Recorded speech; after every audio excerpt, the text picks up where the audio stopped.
A história começa com Thors, um grande e poderoso guerreiro, lutando em mais uma batalha, derrotando todos os inimigos sozinho com facilidade. Porém, ao derrotar mais um inimigo, ele solta sua espada no fundo do oceano, forjando sua morte e nada pra longe fugindo da batalha. Anos depois, Leif conta sua história para as crianças de quando velejava pelos mares até encontrar um novo continente, uma terra chamada Vinland, um lugar sem guerras e escravos, com clima quente e terra fértil para gerar bons frutos. Ele conta que viravam amigos dos nativos, recebendo presentes como a coroa e o cachimbo que usava. A história anima o pequeno Thorfinn, nosso protagonista, quando seu pai, Thors, chega em casa. Uma das crianças questiona Leif, dizendo que seu avô havia dito que o monstro do mar vive no oeste, comendo qualquer navio que se aproxima, e além dele não havia mais nada, tornando impossível a sua história ser verdadeira. Todas as crianças começam a duvidar de Leif. Naquela noite, Thorfinn acaba sonhando estar navegando até Vinland e se encontrando com um monstro marinho. Percebemos que o pequeno possui um espírito aventureiro. No dia seguinte, Thors e sua filha mais velha, Ylva, limpam o telhado da casa. Ela questiona Thors do porquê não podem ter um escravo para realizar as tarefas, mas ele diz que não faria isso jamais. Ylva acaba perdendo o equilíbrio caindo. Sentindo que havia caído em cima de algo, ela começa a cavar, encontrando um escravo enterrado na neve. Thors socorre o escravo e se esforça ao máximo para salvar sua vida. Mesmo parecendo que o homem não tinha chances de sobreviver, Ylva diz que eles irão ter problemas se abrigarem um escravo fugitivo. Thorfinn tenta convencer Leif a deixá-lo viajar, já que seu pai sempre nega, não importava quantas vezes pedisse. Leif explica que velejar é perigoso, contando sobre uma de suas viagens, na qual o barco havia ficado preso num bloco de gelo e acabou sendo o único a sobreviver por conta de um simples acidente. Thorfinn então questiona por que eles vivem tão longe no norte, passando por todas as dificuldades climáticas. Leif explica ao pequeno que seus ancestrais viviam no leste da Noruega, onde era mais quente, numa terra boa e protegida, até que um homem poderoso, Harald, apareceu se proclamando rei e deu uma escolha ao povo, obedecer a ele ou deixar a Noruega, e assim muitos foram para a Islândia, onde vivem atualmente. Thorfinn se mostra teimoso, negando toda a história, dizendo que seu pai e seus ancestrais nunca fugiriam daquela forma. Ao chegar em casa, ele se depara com seu pai tentando salvar o escravo, chegando a tempo de ver ele finalmente reagindo aos seus esforços. Ainda fraco, o escravo implora para que não devolvam ele ao seu dono, quando Thors é avisado que o dono do escravo, Halfdan, estava no porto à procura por ele. Thors conta ao escravo sobre Vinland, onde não havia nem escravos e nem guerra, onde ele poderia ir. Halfdan então aparece em sua casa pedindo seu escravo de volta. Thors então negocia o escravo com ele e depois de um tempo tentando, finalmente consegue comprá-lo por 8 ovelhas. Porém o pobre escravo, não conseguindo resistir, acaba falecendo logo depois. No norte da Inglaterra, na base Viking, em um sábado, dia de tomarem banho, os ingleses, que sabiam desse costume, atacam eles completamente indefesos. Leif se prepara para fazer uma viagem para comercializar e, como sempre, Thorfinn tenta o convencer a ir junto. Quando eles veem um navio de guerra chegando, Leif pede para Thorfinn correr para avisar seu pai. Quando Thors chega, todos se curvam para ele e percebemos que Thors conhecia eles. Um deles, Floki, conta a Thors o ataque que os dinamarqueses sofreram pelos ingleses e que eles iriam lutar ao lado deles para invadir a Inglaterra. Ele diz que veio de tão longe a pedido do seu líder, que mandou reunir toda a frota de Jomsborg, incluindo Thors, o capitão deles, que havia desertado há 15 anos atrás e que Thors não poderia negar o pedido. Mas antes de ir embora, Floki convida todos da aldeia a participarem da guerra, deixando todos bastante animados, já que eles nunca haviam participado de uma guerra. Claramente eles viam como algo vitorioso, não percebendo o que esperavam eles. Somente Thor fica triste. Ele explica a Leif que achou que havia conseguido forjar sua morte anos atrás e que não queria mais matar ou ser morto, e se tentasse fugir de novo a aldeia seria punida, não dando a ele outra escolha senão ir para a guerra. Enquanto todos se preparam para a batalha, as crianças brincam de guerrear entre si, porém Thorfinn acaba se empolgando demais, desrespeitando as regras da brincadeira e até mesmo machucando as outras crianças, mas ele mesmo acaba machucado. Thor se preocupa com a atitude do seu filho, mas um dos homens da aldeia o elogia, dizendo que Thorfinn tinha derrotado crianças bem acima da sua idade e seria um ótimo lutador, assim como ele. Thorfinn, que sonhava em ser um poderoso guerreiro, vendo os outros homens com armas de verdade, não se contenta mais com uma arminha de brinquedo e pega uma das armas de seu pai que ficavam guardadas em um baú, como se já não bastasse o estrago que ele tinha feito com a arminha de brinquedo, né? O garoto fica encantado com a arma, até que seu pai chega impedindo ele de fazer alguma besteira, segurando a faca a ponto de fazer sua mão sangrar, embora não apresentasse sinal de dor ou incômodo, e sim somente preocupação com seu filho. Ele explica para Thorfinn que uma espada serve para matar e pergunta quem ele deseja matar. O menino então diz que deseja matar seu inimigo e seu pai diz que ninguém tem inimigos, mas o garoto nega, dizendo que ele está errado, já que ele vai para a guerra. Thorfinn então sai correndo, sumindo de todos. anos. Preocupado com seu filho, Thor pede para sua mãe Helga cuidar dele na sua ausência. Em outra terra, um líder de piratas, Askeladd, conversa com Floch, que diz que vai pagar para que ele mate Thor. Descobrimos então que tudo aquilo era uma armadilha para que Floch matasse Thor. Askeladd questiona Floch do porquê ele mesmo não matou Thor, mas ele foge da pergunta e Askeladd promete fazer o serviço em troca de um bom pagamento. Ele comenta com um de seus homens que tem certeza que Floch o pagou para assassinar Thor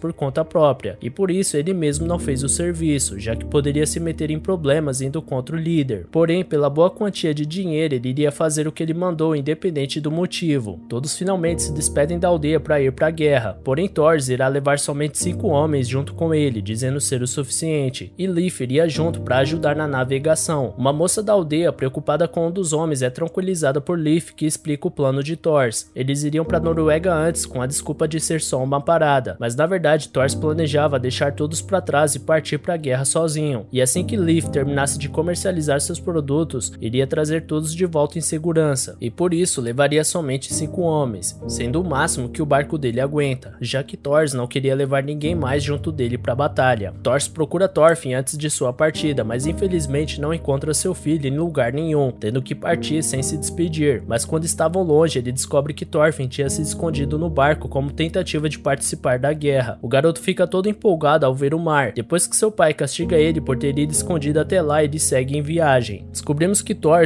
depois do nascimento de Ylva, começou a não querer mais ir em batalhas, já que tinha uma família para cuidar e por isso fugiu. Finalmente eles chegam em uma das ilhas previstas para descansarem, porém Askeladd já estava esperando com seus homens. Leif, que já havia ido lá outras vezes para comércio, começa a desconfiar do local estar completamente vazio, resolvendo ir embora como precaução. Porém, antes que pudessem dar meia volta, Askeladd fecha a saída deles com uma armadilha. Eles se preparam para lutar, mas Thor, com sua sabedoria, explica que como são fazendeiros, não terão chance de lutar contra piratas, e pede para que deixem ele resolver sozinho. Ele então vai para um dos barcos dos piratas enfrentá-los, e começa a derrubar um por um com facilidade, deixando todos espantados. O outro barco com Askeladd se aproxima do barco de Leif e os outros para atacarem, mas Thor impede eles de invadir o barco. Os arqueiros se preparam para atirar em Thor, mas eles aguardam a ordem de Askeladd. Thor avalia a situação, tendo arqueiros e muitos piratas para enfrentar sozinhos. Ele teme pela vida de seu filho e os outros da aldeia. Ele percebe quem é o líder e tenta entrar em um acordo com Askeladd. Thor já havia provado que tinha capacidade de derrubar vários homens, então desafia Askeladd a um duelo, onde se ele fosse o vencedor, deveriam deixar eles irem embora em segurança, mas se ele perdesse, poderia fazer o que quisesse. Askeladd então aceita o desafio e pula pro barco de Thor pro duelo. Eles então começam a lutar e no primeiro plano de Askeladd ele fere Thor, embora superficialmente, um golpe que era para ser fatal, mas Thor conseguiu se esquivar a tempo, mostrando que Askeladd era um bom lutador e o duelo não seria tão simples assim. Porém, Thor vira o jogo atacando com a espada sem parar, com Askeladd lutando para se defender. Depois de um tempo na defesa, Askeladd percebe que ambas as espadas já estavam gastas e não aguentariam muito tempo. Ele então quebra a espada de Thor, o deixando desarmado e o ataca. Porém, Thor surpreende ele pegando a espada de suas mãos, virando completamente o jogo. Askeladd percebe que tudo tinha sido um plano de Thor para vencer o duelo e ele tinha caído direitinho, levando a derrota. Porém, Thor não vê a necessidade de matá-lo, já que bastava ele admitir a derrota e deixar todos livres. Quando um dos piratas que estava desmaiado acorda e, sem saber o que estava acontecendo, pula no barco pegando Thorfinn como refém. Thor, desesperado com a vida de seu filho em risco, questiona Askeladd. Ele ri da cara de Thor, dizendo que ele era ingênuo em pensar que respeitariam o acordo. Thor então, sem ter o que fazer, se entrega jogando sua espada no mar e pede para que, em troca da sua vitória no duelo, deixassem seu filho e os outros homens da aldeia irem em paz. Askeladd então aceita a vitória de Thor, dando um sinal para seus homens atirar. Thor leva diversas flechadas por todo o seu corpo, deixando Thorfinn arrasado com a morte do seu querido pai. Depois de Thorfinn chorar pela morte de Thor, escondido em um dos barcos, ele acaba sendo consumido pela raiva e promete vingar a morte do seu pai, jurando que vai matar Askeladd. Depois de alguns dias sozinho, o pequeno Thorfinn está nitidamente esgotado, fraco e desidratado, sem comida e nem água, quando finalmente Askeladd e seus homens fazem uma parada em uma ilha. Todos, incluindo Thorfinn, descem do navio. Ele finalmente encontra água para beber, porém continua de barriga vazia. Quando ele avista fogo ao longe, Askeladd e sua tripulação atacavam a aldeia sem piedade, colocando fogo em tudo e matando o povo. Thorfinn assiste horrorizado. De noite, quando todos dormiam, Thorfinn consegue entrar no quarto de Askeladd. Com uma espada na mão, tendo bem diante de si o assassino de seu pai vulnerável, podendo facilmente se vingar, ele desiste e vai embora. No dia seguinte, Thorfinn exige um duelo com Askeladd. Todos se surpreendem com o moleque ainda estar vivo, e Askeladd Askeladd diz que ele deveria ter decapitado ele enquanto dormia, demonstrando que sabia que Thorfinn tinha ido ao seu quarto. Ele explica que nunca faria algo tão covarde e que quer ganhar dele em um duelo como um guerreiro de verdade, de forma justa, diferente de como Askeladd agiu ao duelar com seu pai. Eles então começam o duelo, se é que podemos chamar assim. Thorfinn ataca ele com tudo, mas como ele não passa de um pirralho indefeso, fraco e sem preparo nenhum, Askeladd desvia de seu ataque sem problema e depois de dar seu único golpe, sua espada fica agarrada na terra, sendo muito pesada para ele puxar de volta. Askeladd diz a Thorfinn que não deve deixar uma espada desequilibrar daquele jeito e chuta o coitado para longe, o derrotando e dando fim àquele duelo. Mais tarde, finalmente, seu pagamento por ter matado Thors é entregue. Thorfinn acorda com ainda mais fome e tudo pior ao ver os homens comendo deliciosos pedaços de carne. Um deles joga um pedaço de osso para Thorfinn roer, mas o moleque, muito orgulhoso, sai sem pegar nada. Ele então tenta caçar um coelho, mas infelizmente não consegue. Mais tarde, sem ter conseguido nada para comer e sem ter outra opção, ele tenta roer os ossos das sobras de comida dos homens, sem muito sucesso. Leif finalmente volta para a aldeia e dá a notícia para a família de Thorfinn sobre a morte de Thors e o sumiço dele. Leif então jura para a mãe de Thorfinn, Helga, que vai encontrar Thorfinn, não importando quantos anos fosse levar. Porém, Ylva, que acaba de perder seu pai e irmão, parecia não ter sentido nada, agindo com indiferença. Sem a ajuda de Thors, ela fica muito ocupada cuidando das tarefas da fazenda, trabalhando sem parar. Porém, na hora de ir dormir, ela vai parando de trabalhar e desaba, não tendo mais o serviço para conseguir fugir do luto. Depois de se esforçar bastante, treinando para conseguir derrotar Askeladd, Thorfinn consegue se alimentar um pouco das sombras dos ossos que estavam lá, quando o lobo aparece e começa a tentar atacá-lo. O pequeno, assustado, tenta se defender com a espada, quando se lembra das palavras de Askeladd sobre ele se desequilibrar com a espada grande. Ele então pega uma espada pequena, bem a tempo de se defender do ataque do lobo. Thorfinn suja suas mãos de sangue pela primeira vez. Depois disso, ele começa a treinar duro com sua espada menor e mais apropriada para o seu tamanho. Ele finalmente consegue melhorar seus golpes e sua pontaria, conseguindo finalmente caçar o coelho para ter uma alimentação digna depois de dias. Todos se preparam para ir embora da ilha quando Thorfinn aparece desafiando novamente Askeladd a um duelo. Seus homens riem da criança e pedem para Askeladd duelar com ele. Ele então aceita o duelo, perguntando a Thorfinn se ele quer rever seu pai tanto assim, enfurecendo ainda mais o moleque. Ele ataca Askeladd furiosamente, mas mesmo com sua melhora e todos os seus esforços, Askeladd desvia de todos os seus golpes com um sorriso no rosto, se divertindo com a luta. Askeladd então o derrota com um único chute, fazendo ele voar longe. Ele volta a chutar o garoto indefeso, mas ainda assim Thorfinn não aprende e na primeira oportunidade joga sua espada na cabeça de Askeladd, mas ele também desvia dela, como já era esperado. Afinal, era um guerreiro experiente e habilidoso lutando contra uma criancinha. Askeladd, vendo a persistência do garoto e que ele não pretendia desistir da sua promessa de vingança, faz uma proposta a Thorfinn. Ele deve realizar algo no campo de batalha e em troca será recompensado com uma nova chance de duelar contra ele. Thorfinn então se junta ao inimigo para conseguir realizar seu duelo. Askeladd chega a um lugar onde tinham vários corpos mortos, fazendo Thorfinn vomitar. Askeladd vai até os vikings, responsáveis pelos corpos no chão, e tenta negociar um valor para ajudar eles na guerra contra os ingleses. Porém, quando finalmente fecham um negócio, os negociantes são mortos por flechas que disparam por toda parte. Askeladd e seu exército enfrentam os atiradores e uma batalha começa. Thorfinn, que assiste a batalha de longe, se prepara para participar da batalha, quando um dos soldados ataca ele. Ele tenta correr, mas é pego, e quando estava prestes a morrer, sente uma espada, a espada de Askeladd, que havia atravessado o homem, o matando e salvando a vida de Thorfinn. Ele o desafia, chamando ele de fraco. Thorfinn então se levanta e, meio perdido na batalha, é atacado de novo, mas dessa vez consegue desviar e revidar o ataque. Ele dá várias facadas no cara, matando uma pessoa pela primeira vez, e assim Thorfinn começa a trabalhar para o seu rival Askeladd, esperando o dia em que chegará o momento de duelarem novamente para cumprir sua vingança. À medida que o tempo passa, percebemos que o pequeno estava bem melhor na batalha, e não estava tão pequeno mais. Em um dos serviços para Askeladd, ele invade a Inglaterra sozinho para ser um espião, mas depois de matar alguns ingleses, acaba ferido na batalha. Uma senhora e sua filha o encontram e cuidam dele, mesmo desconfiando que ele pertence ao inimigo, já que ele não passava de uma criança. Depois de cuidarem de seus ferimentos e darem comida a ele, a senhora conta que tinha um filho mais ou menos da sua idade, mas infelizmente tinha falecido há 2 anos por conta de uma doença. Um soldado aparece avisando sobre uma criança espiã entre eles, pedindo para que ela fique de olhos abertos, já que a criança havia matado 2 homens. O soldado então repara em Thorfinn, desconfiando dele. A senhora, percebendo que de fato o espião era Thorfinn, o encoberta dizendo que aquele era seu filho, fazendo o soldado ir embora e Thorfinn estranhar sua atitude. A garota questiona por que sua mãe estava escondendo Thorfinn, que claramente era um assassino e perigoso. A senhora então diz que não é normal normal uma criança ser pirata e que Thorfinn deveria ter um motivo para isso. Ele então interrompe a discussão pedindo para elas fugirem e vai embora, sem dizer mais nada. Os piratas que aguardavam o sinal de Thorfinn o avistam e seguem para invadir a vila. Thorfinn havia colocado fogo em uma casa para chamar a atenção do povo, os atraindo para uma armadilha. A senhora corre pro fogo preocupada, mas quando chega lá, se assusta ao ver Thorfinn, o pequeno garoto que ela havia cuidado e tratado com tanto carinho, com uma cara de assassino em cima de um corpo que ele tinha acabado de matar. Thorfinn vê a senhora encarando ele incrédula e pede para ela fugir enquanto há tempo, mas tudo que a senhorinha faz é chorar, deixando Thorfinn sem ação, enquanto o povo da vila tenta fugir dos vikings. Ele olha triste para a senhora, lembrando da sua família, mas se recompõe e volta a fazer seu trabalho. Seu pai, que era um homem bom e se sacrificou para não haver nenhuma morte, agora tem seu filho Thorfinn matando inocentes e trabalhando para o homem que matou seu pai, em troca de vingança. Depois de anos se passarem, com a Inglaterra sofrendo ataques contínuos, finalmente o rei decide parar de atacar. Ele explica para Flock que seus soldados devem se recuperar para invadirem com tudo no verão, e assim todos os soldados e piratas são liberados dos serviços, incluindo Esclad e seus homens. Eles então resolvem ir a qualquer lugar que pareça bom para eles, e acabam em um reino que estava sendo atacado. Esclad, imaginando ter tesouros ali, decide ajudar no ataque e manda Thorfinn negociar com o líder do ataque. Vemos então que Thorfinn havia crescido, se tornando finalmente um guerreiro. Esclad pede para Thorfinn dizer ao líder que com a ajuda deles, eles teriam a vitória e em troca dividiriam a riqueza adquirida. Mas diferente das outras vezes, Thorfinn fica parado e questiona que já havia matado diversas vezes, trabalhando duro e os ajudando, e até o momento não tinha tido seu duelo tão desejado. Mas diferente das outras vezes, Thorfinn fica parado e questiona que já havia matado diversas vezes, trabalhado duro e os ajudando, e até o momento não tinha tido seu duelo tão desejado. Esclad então explica que ele terá que trazer a cabeça de um líder para conseguir o duelo. Thorfinn então negocia com o líder do ataque, oferecendo ajuda em troca da metade das riquezas, porém o líder nega. Thorfinn explica que se não aceitarem essa oferta, terão que continuar a batalha com os piratas, ajudando a defender o lugar. Eles então ameaçam matá-lo, mas ele se mantém calmo, explicando que era só um mensageiro, e que o que diz não mudaria com sua morte, deixando o líder sem outra escolha se não aceitar a oferta. Thorfinn então manda um sinal para Esclad de que o acordo tinha sido feito. O líder questiona onde estão os piratas que Thorfinn havia prometido, mas ele fala para eles seguirem com a batalha e que já já a ajuda vai chegar. E então a batalha começa, enquanto Esclad ainda estava a caminho. Thorfinn então pergunta qual deles é o líder inimigo, descobrindo ser o com penas na cabeça. Ele então corre até lá para conseguir sua cabeça em troca do duelo de Esclad. O líder acha que ele estava tentando fugir e que tinha sido traído e começa a tentar acertar Thorfinn quando finalmente Esclad chega. O exército ataca Esclad com os arqueiros, mas Thorfinn sobe na muralha, espantando a todos e fazendo eles pararem de atirar, deixando o caminho livre para Esclad. Thorfinn mata todos com facilidade até chegar no líder e pegar ele, porém a cabeça acaba caindo no mar e Thorfinn pula atrás dela para capturá-la. Esclad então invade a fortaleza, derrubando todos com facilidade. Quando o líder chega, todos já estão mortos e ele comemora a vitória. Só que quando ele chega ao local onde deveria haver tesouro, o lugar tá vazio. Esclad já estava partindo com todo o tesouro, deixando ele sem nada. Eles finalmente dão a falta de Thorfinn e deduzem que ele morreu na batalha, quando ele entra no barco com a cabeça do líder inimigo e desafia Esclad a um duelo. Ele aceita o desafio, mas lembra que no momento precisavam fugir. Todos comemoram a riqueza adquirida, enquanto Thorfinn aguarda ansiosamente pelo seu tão esperado duelo. Será que ele finalmente vai conseguir vingar a morte do seu pai?